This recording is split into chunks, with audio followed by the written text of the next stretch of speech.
Hi guys, my name's Alyssa and welcome back to my channel. Okay, so for those who are aware, this is video number 7 in my life path series, a numerology. I'm going till 9 and then I'm going to do a video for the 22 and the 33. If you don't know what those are, don't worry about it until the video comes. So today we're just focusing on the 7, which is something that you should worry about because you're here. So yeah, cool. I am getting a lot of requests for a lot of different video series and I am putting them all in here. I do know that having a baby is getting easier, I can tell, but it's still work in progress. So we're getting there. All your videos will be answered. In the last video I made, I forgot to tell you how to add up your life path number. There's going to be a link below. Just check that out and you can add it up yourself. I just want to add first that my mom is a 7. I think this is really important because through my mom, I grew up in church. When I think of 7, the easiest way to describe 7 is on the 7th day, God rested. On the 7th day is the Sabbath. It's a very spiritual number. The spiritual seeker for the truth.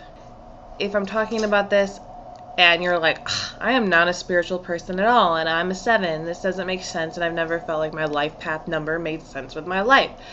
I worked with a lot of 7s, and they're all partiers, drinkers, servers, whatever. But there's some very common occurrence with a 7, and that is when shit went down at the restaurant, they were able to really easily dust it off. Nothing was that important to them. If somebody made them stay later, do extra work, get a little messy, get a little dirty, they just said, okay, yeah, sure. The 7 doesn't complain. The 6 before them is a big complainer. The 7 doesn't complain because the 7 understands that in their brain, there are a lot more important things going on. And as much as you're like, I know some 7s and they ain't deep, they are. There's a lot going on in the 7's brain at all times. And it doesn't have anything to do with their job because that's meaningless. They really have other things they want to go do. They're a little bit restless. They want to go travel. I do this with all the numbers, so I'm going to do this now. If I have the number 1 is the father figure, number 2 is the mother figure, number 3 is the child, number 4 is the house you build around the family, number 5 is more of the travel and more of the change and the new jobs that happen, like the immediate life that happens to the family. The 6 is the family structure as a whole and the mother-child relationship. And the 7 then becomes the existential, the spiritual, the church, and the travel of your mind. Definitely way more Sagittarius type travel than the 5. I would say that the 5s need to move and do things. It has a lot more to do with the nervous energy of the Gemini, where the 7 has this far awayness of the Sagittarius, if that makes sense. A lot of what the 7 lives his life doing is asking the universal questions. This is me, but why am I me? Why am I here? Why am I tangible? Why are there things that are not? What can I touch? How much of this world can I take in? Where am I going? Who am I going to see when I get there? These are the 7's questions. Hi, Remy. The 7 is not religious. The 7 is spiritual. Now, my 7 mom will always say, I hate that whole, I'm not religious, I'm spiritual bullshit. Well, she doesn't say bullshit. We always say that, I'm not religious, I'm spiritual. But ultimately, everything becomes a religion. Even not spirituality. You can make astrology your religion. You can make your TV your religion. You can make anything your religion. And just by calling it out and saying, I'm not religious, you actually probably are in some way religiously involved with something. A lot of 7s can make their spirituality their religion, even if they don't walk into a church, because ultimately it's your life path, it's what you're centered on, it's what you spend your time thinking about, and that is, where do I go when I die, and what do I do before then? The 7 will be asking all these questions, and a lot of them find themselves in church. Whether or not that's different, and whether or not we're into the age of Aquarius and church is dead, I don't know. For a 7, the idea of God is not dead. The 7's favorite question in the who, what, where, when, and why scenario is always going to be why. Remember when Apollo used to do this? He used to just jump on me? He's so jealous right now. Hi, Apollo. The only question you care about is why. And what that can make you do is be super inquisitive, and sometimes to some people you seem to need too much information from them. Information that they don't want to tell you. A lot of 7s have a lot of Scorpio in them in that way. They really want to read between your lines. They don't just want to take your word for it. They want to know, and they want to observe, and they want to actually figure out why you responded the way you did. They don't care about what you said. You're not allowed to just say things with the 7. You have to back them up. You have to be some sort of intelligent type person.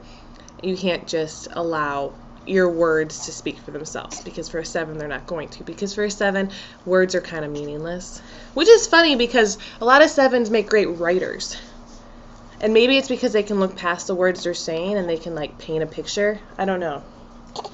You guys tell me. If you're a 7, you're a great writer. Why do you think that is? Something I have seen really true with the 7s is that they hate gossip. They hate mindless drivel. A 7 man is like the worst thing to a girl, because when a girl's just trying to like tell you all about the people that she hates at her job, the 7's always like, no, you shouldn't be talking like that, and they just really don't want anything to do with it, because the 7 hates that. The 7 thinks there are more important things going on than whether or not that bitch at work likes you. They're not going to tolerate backstabbing. They will call you out on it if you're important enough to them. If you're not, they will just write you off. The 7's downfall is that they really don't understand what makes other people angry, so they can step on a lot of toes and they can be pretty mean to people and not realize it. People will call them arrogant, rude, inconsiderate. Normally the 7 doesn't even know what happened. The 7 doesn't even get it. They're like, what do you mean you thought I was selfish and arrogant and stepping on your toes?